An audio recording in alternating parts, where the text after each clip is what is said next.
Guys, আজকে হচ্ছে আমার বার্থডে, জানুয়ারি মাসের 1 তারিখ। তো আমি আমার বার্থডেতে আমায় আমার মাম্মাম গাছ গিফট করেছে 11টা। তো চলুন, আমার যেহেতু গাছ ফেভারিট তাই গাছও দিয়েছে, আর তার সাথে আরও 2টো গিফট দিয়েছে। তো চলো দেখি আগে গাছগুলো কি দিল।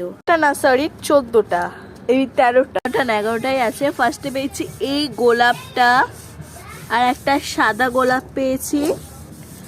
তারপরে পেয়েছি একটা রেড জবা, একটা পিঙ্ক জবা। এটা বললো যে এটা নাকি ঘন্টা জবাটা, আমার ঘন্টা জবা মনে হচ্ছে না, এটা অন্য কোনো হয়তো জবা হবে।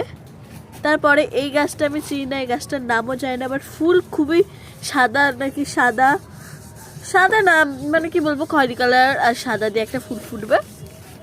তারপরেই পেয়েছি এই একটা পেপার গাছ, তো পেপার ফুল বলা হয় মনে হয়, এটা অরেঞ্জ আর ইয়েলো দিয়ে মিক্স।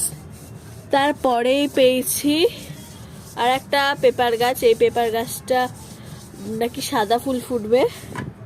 তারপরে পেয়েছি আরও একটা পেপার গাছ, এইটার নাকি ফুটবে একদম হালকা পিঙ্ক। আর একটা পেপার গাছ পেয়েছি, এইটাই নাকি একটু ডিপ পিঙ্ক, দেখতেই পাচ্ছ ফুলও ফুটে আছে। আর আমার ফেভারিট বলতে গেলে এই যে এইটা হচ্ছে আমার ফেভারিট গাছ, এটাও পেয়েছি আমি, দেখতে পেয়েছো? এত কটা গাছ পেয়েছি, আর কালকে তো গাছে ভিডিও আসবেই। তো বাই বাই।